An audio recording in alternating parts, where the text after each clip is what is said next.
Hi, welcome to Economics. I'm your host, Kyle McKnight with Cash for Arms. Today, our guest is Ben Wickersham. He is the senior firearms specialist at Cash for Arms, and he works in tandem with the appraisal team to help our clients. And today, we have two gems here, two Russian SVT 40 semi-automatic World War II rifles. These are genuine. These are the real deal. The real deal. There you go. And wow, boy, am I excited to see these in their glorious original configuration. No Bubba here, folks. Yep. These are two SVT 40s. And Ben, am I right in saying these are from different plants? Yes, you are correct. Ah, okay. Yeah, go ahead. And where are these from? So this one right in front, this is an Ijevsk, or however you pronounce it, Izhevsk. People just say Izzy because it's a lot easier. But this one was made in, let's see here, 1941. It says It's stamped directly right on top of the barrel. And if you notice a little closely at this one, on the left side, there's an SA stamp. That indicates it was captured by the Finnish army, which indicates or infers that this may have been used in the Winter War between Russia and Finland, where this was captured by the Finns and re-arsenaled for their use. So a comrade might have had this rifle. Was perhaps downed in the battle, and a Finn came by and captured this. Yeah, that's quite possible. Yeah. That's pretty cool. Yeah. Without firsthand documentation, you can't really say, but, it's implied that Russians had it at one point, and during the Winter War, near the end, they found this and captured it and re-arsenaled it for their own use. So, okay, correct me if I'm wrong here. If it's not a capture, how does it get over here? I mean, were they imported later in larger batches, just legally, or what makes it not a capture? Just post World War II? There's differing sources. A lot of sources say that they were just imported or sold to our country for money, basically. Some people will say that they personally imported them from the state over to an export FFL. It really could have been anything, especially back then when the laws were a lot more laissez-faire. Right. You could probably get away with a lot more than you can today. So, what about this example at the top here? Is this an Ejects? This is a Tula.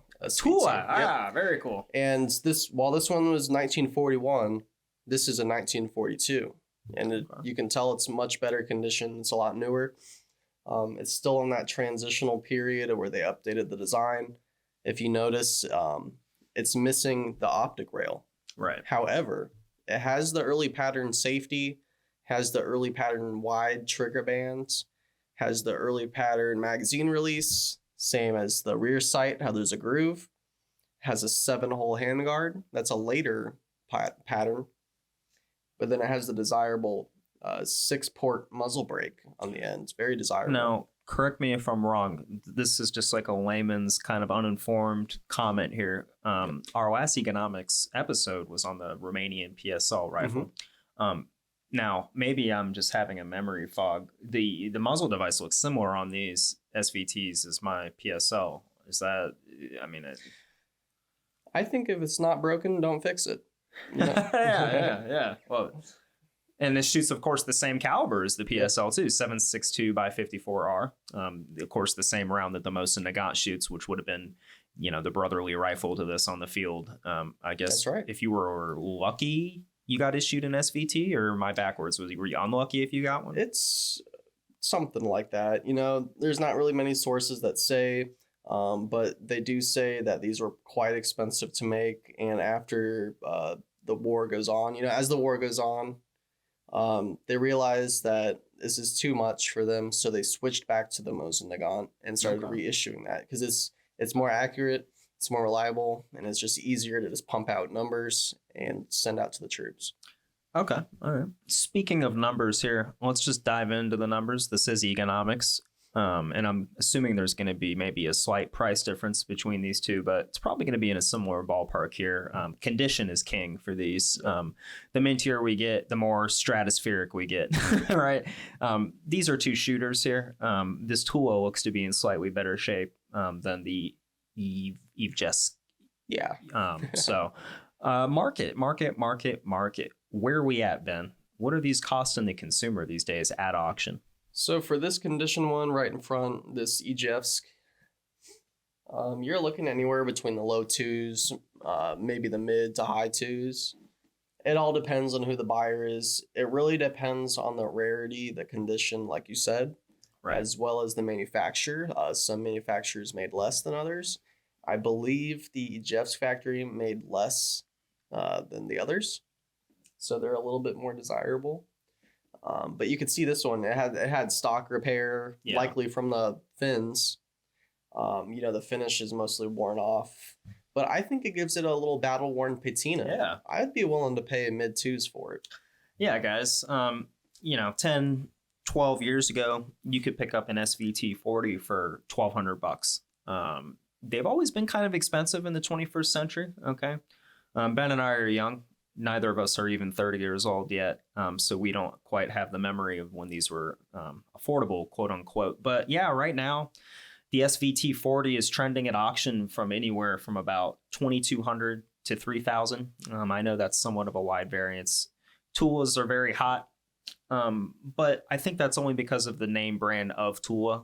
Of course, you have your famous other Tula guns. Your SKS, things like that. Whereas the Eject's a little more or less known among the American collectors. But gosh, guys, as a first-year Zoomer, I grew up playing a game called Call of Duty World at War, okay? And this bad boy was what I would use all the time, all right? You can picture being like a preteen with your Mountain Dew, and you've got all night. And you've got the SVT 40, okay? So it's got a little bit of sentimental childhood memories for me with video games, but I mean, really, guys, this gun is so much more than that. It has the pop culture with it, but really, it's got the results too. Real life does not do justice. So I'm going to hold this rifle. This is a beast of a rifle right here. This thing is it speaks volumes in person and at the range. Ben, how does it shoot? I know you've shot. We had some brass ammo, mixed ammo, so there was some feeding issues with that. But I mean, when we got it to run and open the gas port up a little bit, let me mention 5-position adjustable gas port. 5-position, huh? From the factory. Yeah, that's pretty quality there. It's that's amazing. Kind of luxurious. That's really innovation right there. But anyways, it was running great. It was a real tack driver. We were shooting at, 80 yards, something like that, and it was just spot on, sighted in. It was a real pleasure to shoot. We've had some other workers with us who hate anything Soviet. They just hate Soviet guns. They shot this thing and they fell in love with it. Well, and that anecdote speaks volumes in of itself. So yeah, guys, it's a 2K rifle in shooter's grade. But really, this is something you're going to want to baby. You're going to want to keep this in the safe or on the mantle, or in your grandkids' hands, showing them a real piece of World War II history. I mean, this thing is the real deal, guys. And the fact that we can still pick these up at auction and a finished capture for that matter. I mean, that's crazy. Cool. The provenance is unreal for some of these. But the SVT 40 perhaps didn't get as much use time as she deserves, kind of one of those things, like you said, Ben, where they kind of tabled it because it just wasn't working out for them. But I mean, God of mercy. Was used in battle, early as Stalingrad. Yeah. Is there a chance this front rifle or either of these would have been used in any of those? I mean, perhaps, maybe. Maybe. I couldn't tell you. This finished capture one, there's a good chance. I'm not gonna jump to conclusions, but this other one's pretty nice condition. It likely got re-arsenaled or just held in the arsenal and just stored away for years. We'll never know. Can collectors still pick up a factory optic for these? Are they unreal? The pricing, or is it just good luck? You can find a reproduction, I'm sure, but original, I personally have never seen one. Okay, yeah. As well as the bayonet. And I know there's a couple NFA examples in the country. Are there? They're machine gun SVT. The AVT. The AVT. Yep. That was, I'll just be honest, it was a disaster. Okay.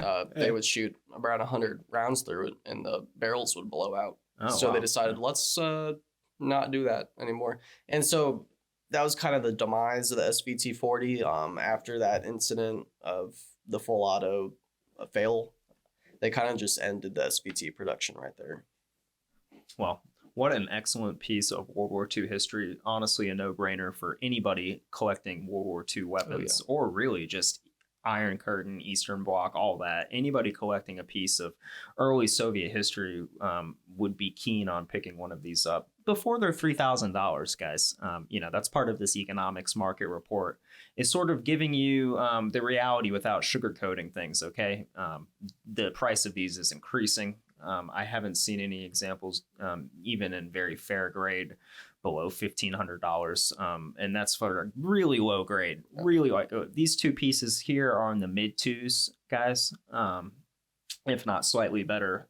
So the gist of this podcast is that the SVT-40 is still available. Okay, we've got two in front of us right now. These are going to go up for auction with Firearm Land. So if you're a collector, you've got the Enfield, you've got the Mosin, you've got the Springfield, maybe you have an M1 Grand, why not get an SVT-40?